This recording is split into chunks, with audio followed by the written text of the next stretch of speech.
All right, folks, look at the background. You see them. It's Mike Schwartz, East Carolina Pirates out of the American Conference doing his big thing, second year over there in Greenville, North Carolina. Coach Schwartz, I see you looking good, brother. How you doing, man? I'm doing great, JR. I appreciate you saying that, man. You know how to make me feel good this morning. Yes, sir. Yes, sir. Hey, man, for you, man, how's it feel, man, getting your footing down now, year two, heading into year two now? Year one got 16 wins, a tough league with Houston. Glad those guys are gone. How's it been, man? Well, I'll say this that, just referring to Houston real quick, so much respect for Coach Sampson. He was so good to myself and our program, and he helped me a lot in terms of just understanding coming into the league and spent real time last year speaking with me after games and at the conference tournament. And I really appreciated that and obviously wish them a lot of success as they move on to the Big 12. And, year two, I've got this question quite a bit, JR. And the biggest thing is, we had some things that we did well, or we had some positives that we want to build on, but we have so much to fix, and we had way more, bumps in the road and challenges that we have to make adjustments on and be so much better this year. And so just trying to navigate that process of building on a positive, but more than anything, fixing a lot of things that we need to fix on. Hey, Coach, how was it this summer, getting the guys on campus and kind of trying to develop them as players, and also put in some team stuff as well with the 4 hours that you had to work with? Yeah, it's a great point. That summers are such a big deal for us, and I think for all college basketball programs, because you get a chance to get your new guys on campus. You got the returners that are coming back, which we're so thankful that we have, 8 returning players, and this battle of attrition right now with the transfer portal and everything going on, that we had just about everybody come back, which is exciting. But one of the biggest challenges, JR, and you and I spoke about it before we started today, is that you start practice or basically in the beginning of June. And now we're here, first, second week of October, and you've really been going however long that is, 8 weeks in the summer, roughly 4 weeks right now. You're talking about 12, 13 weeks of baby team practice, of working out. Whereas back in the day, JR, when you and I were seeing each other, back at the ACC tournament and things like that, practice would be starting this week or next week, official practice. And you'd have 2 to 3 weeks of practice to get ready to tip it off. And so it is a difference. And I don't know if I've figured it out yet. How do you balance the summer, the player development, the team practice going into preseason? When is, do we need to delay it a little bit, team practice? So, but all coaches, you give coaches 4 hours, they're going to take their 4 hours. You give coaches more than that, so you're always going to try and do as much as you can, but the balance is important, JR. No doubt, Coach Mike, and I feel like this, man, like, I know back when we was playing out CU, man, like, I showed up to Tennessee State, I showed up in July. Right before things started. But it's like, but now it's all, you can get those sessions in now. But I feel like it's good because you can kind of know what you have. You kind of can tweak and develop as you go. Because you can come right now, you're trying to piece it all together. Like, I don't know what you have. At least now, kind of what you have, what you got to work on and work towards before November 6th tips off and the games count for real.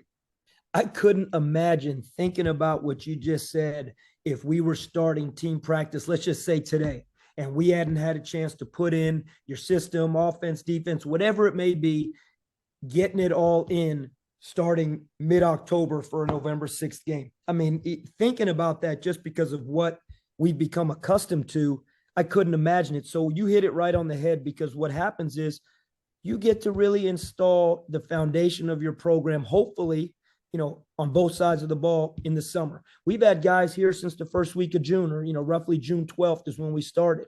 You got guys across the country that sometimes haven't even had their official high school graduation, and they're on their college campus, and they go back a week later to go walk across the stage to get their high school diploma. So all those months in the summer, and you have the preseason, you are ahead of the game, just like you just said, and you know what you have as a coaching staff. But most importantly, the players should have an understanding of, hey, here's what we're trying to do on the court, offense, defense, what's our off the court, culture look like. And so that is a real benefit, JR. And it's big for me, coaches, because it's chemistry and culture. Because I'll use the Uncle example.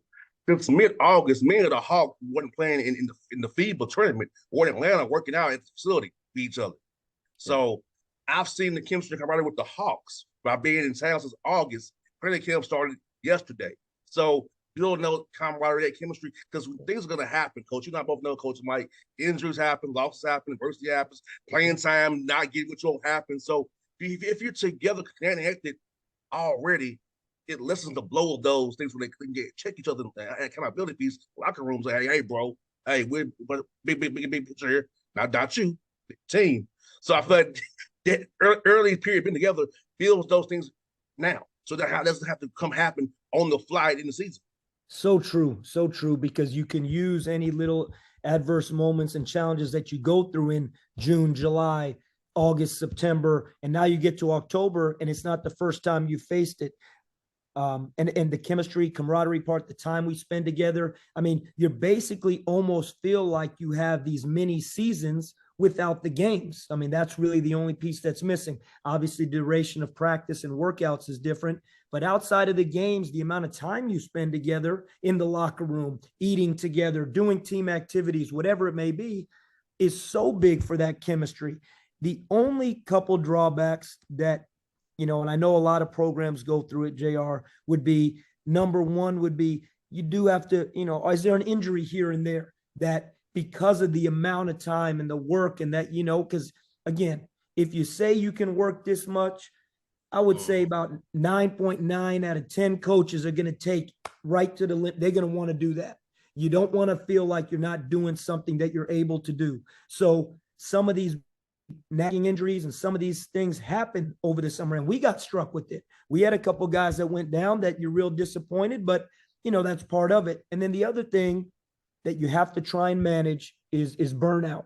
You don't want to get to November or December and feel like it's the end of the season. You don't want to get to November and feel like this is already what it feels like to be in January or February. So trying to find that balance, and I don't have it figured out. We're trying as coaches, as a staff. You try and listen to your players, but that's a nuance that I think is really important. And Coach Mike, just some fans don't realize about how important it is to have that strength coach. How important that person is on their staff, because they see the guys more than you do, and they get the guys in shape and ready for the season. That grind of the 2 semesters from November to March. So talk about how important it is hiring the right strength coach. And if our fans don't realize how important that role is on staff. Well, you just hit it right on the head, JR. And I really believe this, and I've said this to our team, and I've said this directly to these two guys. Nate Clark is our athletic trainer, and Keith Pugh is our sports performance coach. And I think those two guys are the two most important, coaches in the program, so to speak, because what they do, the time they spend with our guys to keep them healthy, keep them feeling fresh, keep them feeling strong, keeping them motivated year round, as you said. It's paramount. You can't put a value on it, but those two guys, Keith Pugh and Nate Clark, again, they keep the guys going. And Keith Pugh, our strength coach, says this, he was a former NFL player. He just an incredible mind, incredible person. He's such a big piece of our culture. And he says his whole goal every day is to get the guys ready to be at their best to practice or to play. And that's an incredible challenge when you think about it, year round, with the amount of work these guys are doing, that strength-wise, speed-wise, flexibility-wise, mobility-wise, agility-wise, he's taking that on his shoulders. I got to get these guys to perform at their maximum every day we practice. And basically practice has almost turned into year round now. So you just said something that is so true. And Coach Mike, let me ask you this, man, for your young men, I know you want them to be on the court, but what's like you want them to be off the court? What's their integrity and their values that you want a young man to be, his kind of power to be about off the court as they're talented on the court? We talk about this a lot, and I think it's so important. I want the guys to take pride in being successful in everything that they do. The way you do anything is how you do everything. So we talk about it a lot, man. It is cool to be a great student. It is cool to get an education. It is cool to help others. Forget basketball. It is cool to be kind. It is cool to have relationships with other people and help other people grow. It's something that we talk about on a daily basis, honestly, with our guys, because really what this comes down to is how can you impact someone else? And if you look at it on the court, we talk about it all the time. You said it, man. It ain't about me. This is about the team. Are you looking at the guy in the locker next to you and saying, how can I help him be better? But if you take that to a bigger picture, it is how can you help people, whether it's family, friends, people you come across to in a daily setting. How can you help other people? And that's how you really make an impact. But I think the biggest thing, JR, that we try and stress to our guys is, man, we want to see you guys be successful in everything you do. And right now, there's kind of a finite amount of lanes that they're in. They got school, they got their social relationships, they got, as they're building their kind of resume for their professional career, whether it's basketball, something else. We have a couple guys on our teams that are really aspiring to do different things. We have one player that wants to be a doctor. He is here. He came from Spain. His name is Valentino Pinedo. He came from Spain to ECU. Yes, for the basketball. Yes, for the experience. But he wants to be a doctor, and we have a medical school here, and he takes that very seriously. And it goes down the line. We have guys, but we really try and talk about that a lot, JR. How you do anything is how you do everything, and take great pride in being responsible and handling your business and being successful, because being a successful man for our guys is really the ultimate goal. Graduating and being a successful man in everything you do. And you know what? If you can be an NBA player or a pro or fortunate enough to get paid to play this game, man, what a blessing. What a cherry on a Sunday. And you're right, Coach Mike. I'm an example of Coach Mike. I got cut, but, thankfully, like I told you off air, I've been doing this 14 years. Radio, like my degree's in business, not communications, but was talking about sports part. It's easy for me. I played them all. But the know how to work it off the air for the advertising, the syndication, distributors, dealing with the station managers, all those skills my degree taught me. My internships taught me, because if I didn't know how to do all that, I couldn't be on here today on this call today, Coach, because I had to take all those skills and use them when you're your own man. Because I didn't have anybody to help me, Coach. I had to do this grassroots on my own to get. So that degree really helped me to get where I am today, Coach. Yeah, and it's so awesome. And those are the stories, and that's the stuff that life is about, because, we all try and explain to our guys that once their college window closes, and it's unfortunate, but the reality is when the college window closes, you're not going to have people every day trying to help you. Hey, you have to do this. You got to do this. Hey, here's your schedule for the week. Here's your schedule for the month. We give our guys schedule between now to January. They know every day what time we practice. That's not going to happen once you graduate and you move to the real world. Even the guys that are fortunate enough to be professional basketball players, NBA players, there is a sense of, hey, there's a self-responsibility that you have to do A, B, C, D, and no one's going to have their arm around you all the time saying, hey, make sure you do this. Oh, you didn't do that. Let me help you get to the next place. Let me give you a second chance here. Those second chances, unfortunately, as life goes, get a little bit shorter and shorter.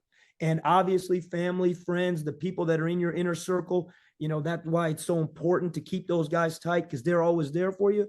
But the reality, to make it in life, whatever your profession is, you got to do like you do, JR. You got to go out and chase it. You got to do it. And there's nobody that is going to keep picking you up except for yourself. No doubt, Coach Mike. I'm going to ask you this, man. For your guys who are trying to achieve things, what about the internships now? Know the 20-hour rule. You want more, but a lot of do internships and really focus on the academics. What about that piece of it? Being in North Carolina, a lot of big business in North Carolina. You're close to DC, Virginia area, Atlanta as well. Get down here as well. What about the internships and the networking possibilities? Being an ECU pirate, help your players out the basketball. No, I love that. And it's so true. And one thing, a lot of people, the NIL has really changed the game in college athletics. When you talk about NIL, the transfer portal, just those two things, in the last 2 to 3 years, the game of college basketball has changed more than it had the 20 years previous combined. But one of the NIL benefits, obviously, student athletes, which is great, the opportunity to monetize their value. make money and start to establish that business aspect of it. But one of the things that kind of people don't talk about is NIL. It has really opened up a ton of networking opportunities for guys, because the reality is a lot of the NIL is coming from major donors or boosters or alum from the university, whether they're a local business that decides to maybe contract an NIL deal with a specific player, or through these collectives where a lot of the boosters and donors are donating to the collective. But those relationships that are happening through NIL have opened up a lot of opportunities because, as you said, 20-hour work week, it's hard to get an internship. It's hard. You can't, no player from the month of September through April has time to go have a job or an internship because of the amount of time they're putting into the season and the travel and academics. But all of a sudden, April to August, let's just say, when the load lightens a little bit, now they've established all these relationships with people locally in Greenville or in the Raleigh area or Eastern North Carolina. Everything east of 95, there's a lot of Pirates, and Pirate Nation is strong east of 95 out here in the eastern part of the state. And now all of a sudden, all of those networking opportunities that they made, JR, now they can expand on those in the summer. Maybe it's an internship. Maybe it's a summer job. Maybe it's something locally. And I think that it's a great benefit. Well, no doubt, Coach Mike. I wish we had it when I played, man. I've heard that a lot. You know what? I wish we had it when I played too, but you know what? I don't think anybody would have done anything for me. I wasn't a good enough player, man. Thankfully, I was the slot receiver. Thank God, I could have got something. You can play. They were gonna do it for you, but JR, you know what? I don't think NIL was coming to me, man. I'll be honest. I hear that. Yeah, hey, you better for the back end, coach. You're a hell of a coach, man. You know, hey, man, I would say, JR, coaches getting the coaching when they can't play anymore. Yeah, man. I hear that, man. I gotta ask you, man. Your American Conference, man. It's a heck of a conference, man. It's just so much talent in the conference. You know, what you all have, about how it's changed, but it's a good change, and the new mix you have of opponents now. You gotta learn now, watch film on those guys. Talk about how your conference just changed and grown. What Mike and those guys are doing to make it better each day. Yeah, if you think about this conference, you know, one of the things, Houston, UCF, and Cincinnati just exit the conference. 3 great basketball programs, obviously incredible history with Cincinnati and Houston in terms of their basketball program. You have UConn was in this conference at one point, national champion last year. Won a national championship when they were in the American. So this conference has always had great programs, great basketball tradition. So now you get FAU, UAB, North Texas, Rice, UT San Antonio coming into this conference, and UNC Charlotte, which is great. Here's something that I don't know, JR, if everyone realizes. 3 of the final 6 teams playing in the country last year. In the Final Four, you had FAU, and in the NIT finals was UAB and North Texas. So 3 of the final 6 teams playing on the final weekend of college basketball in April last year are in the American Conference this year. So even with the loss of Houston, UCF, Cincinnati, you add those 6 teams, including those 3 that were really successful last season, this conference not only, it may go up a step in terms of basketball, in terms of what was accomplished last season and what's coming into the league this year. And guess what? All 3 of those teams will be picked very high in our conference this year because they're all great programs with great coaches.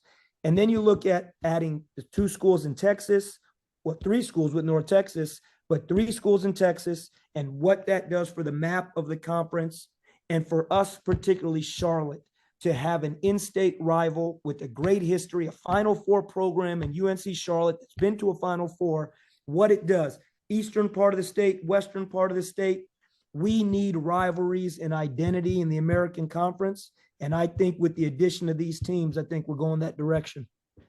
Yes, sir. And I look forward to trying to come and see you in Charlotte or UAB or Memphis. So I'm trying to figure out my schedule around when I have a Hawks good off day with the Hawks, come see you all play, man, because it's gonna be some great ball that conference. And Dusty Mays, a heck of a guy too, man. And so it's a great conference what you got going on over there. It's only gonna get better. I feel like you all need more than one D. I feel like this is a multiple bid league. It should be 2 or 3 or 4, to be honest, with all the quality you have. But I know how those things go with the Ken Palm and then all that stuff. I don't understand. But it's like, I feel like you all are really a deep league. You need like 3 or 4 bits. That's how good the ball is.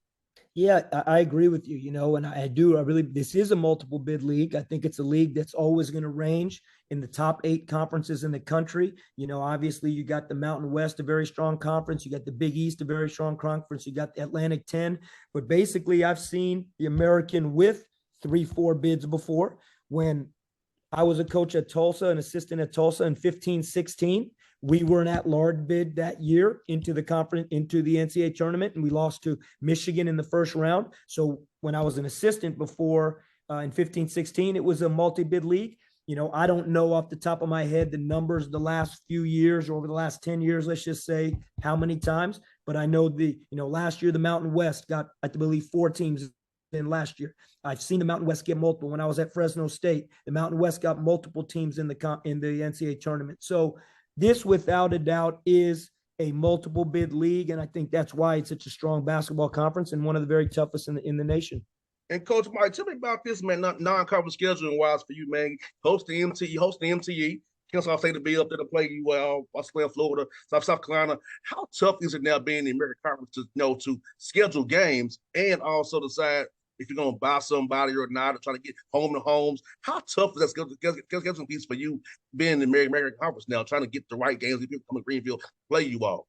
Yeah, it's so scheduling is it's like this complex puzzle. And, you wish, hey, the games just happened and they're out there for you, but trying to find and put together the right schedule when you talk about a combination of strength of schedule, getting enough home games, playing quality opponents, like you said, games where you're budgeting what you do have for your scheduling budget, and trying to put that all together where, some teams have incredible resources to be able to stay at home the whole preseason. Some teams are in a lot of neutral site events. It is a pretty unique jigsaw puzzle trying to put it together.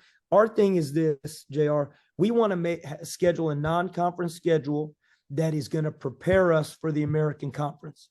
And so in doing that, we want to play neutral site. We want to play Power 5 teams. We want to play high major games, hopefully as many as we can in Greenville, if we can get teams to say, hey, let's start a series. But getting a team to start in the ACC or SEC or Big 12 or any of these conferences, hey, let's start a home and home. You guys come to Greenville, we'll come to your school. We'll come to your school first. It's not as easy as it sounds sometimes. Getting teams to say, yeah, well, okay, we'll come play in Greenville, even if you come to our game, our arena first. Getting neutral site games, there's third parties that put these together that want those perfect matchups. So it's something you got to stay diligent on. It doesn't happen at the end of the season. We're already working on our schedule for years to come right now to try and get the right games. But we're excited that our administration was allowed us to host an MTE this year with Georgia Southern, Kennesaw State, and Northeastern. Really excited about those teams coming to Greenville. We're excited that we are in a series with South Carolina. We played them last year in Greenville, South Carolina. They're coming to Greenville, North Carolina this year, and we'll return the game to Columbia next year. We got UNC Wilmington coming to our place this year. We have George Mason. We're going to George Mason to play them. They'll be back in Greenville next year.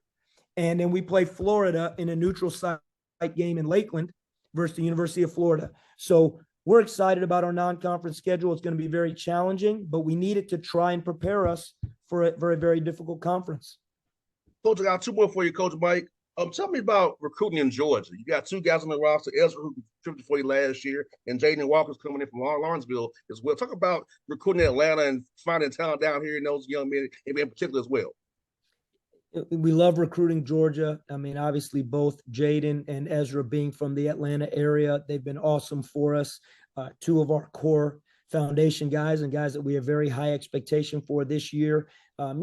Georgia is an area that whether being at different places, especially Tennessee prior to arriving at ECU, was an area we had to try and recruit quite a bit. It was only about 2:45, 3 hours from Knoxville. So we'd spend a lot of time recruiting there. And we had some players on the roster from Georgia. The challenging part when you think about a state like Georgia and Atlanta in particular is, JR, it's recruited so heavily. I mean, there's so many great schools in that state, including Kennesaw and Georgia Southern coming to our tournament. You got Georgia State right there. You got Georgia Tech. You got the University of Georgia. I mean, there's so many good schools. The SEC taps into the state of Georgia. The ACC taps into the state of Georgia. So we feel very fortunate to have two players in our program from there. I love coming to Atlanta. It's one of my favorite cities. Go to a Braves game. Family and I used to go there from Knoxville all the time. It's a fantastic place. So if we can continue to make inroads in Atlanta and Georgia recruiting, we're going to continue to do so because it's just a great state and a great, a lot of great players down there. Kind of lead to my last question, Coach. My last one for you. When you come to Atlanta, what's your favorite things to do here for us, eating and activities when you come to town? Kind of lead into it. Well, I would say this. One of the great things, Greenville is a smaller town, obviously. We're a smaller college town. We got a lot of great stuff here. But when you get to go to a city like Atlanta and you have so many options of places to go eat, things to do, I mean, the food's incredible. But I will say this, and I'll say it again. My family just went last weekend on Saturday night. They went to a game. They drove down there for a soccer tournament. And my wife and my daughter went to the Atlanta Braves game, the second to last season, regular season game, is to go to that Battery and be able to go to a game at the Battery and go to, walk around to the different restaurants there. The whole atmosphere is so cool. And, the Atlanta Braves organization is such a championship organization as they get ready to start the playoffs right now. We really love to do that. And then if I'm on the highway on 85, I might just stop at the Varsity real quick and grab a burger. Hey, Coach, you can't go wrong there, Coach Mike. Hey, look, I'm going to tell you, whenever we're going to come to a Hawks game, I'll give you a number offline. We can make it happen for you, too. We'll bring your team down for a Hawks game. I can get you in contact with our group people. We'll get you a nice group rate. You can speak with the Hawks, come out of the tunnel. So, Coach Mike, you love Atlanta. I'll take care of you. Come here, Coach. I got spots where you don't know about yet, but I will make sure you hit them up, brother. Man, I appreciate it, JR. It's awesome to see you and speak with you. Thank you so much. Anytime, Coach. It was very fun. Good to see you again, man. You too. Have a good one. You too, buddy. Bye-bye.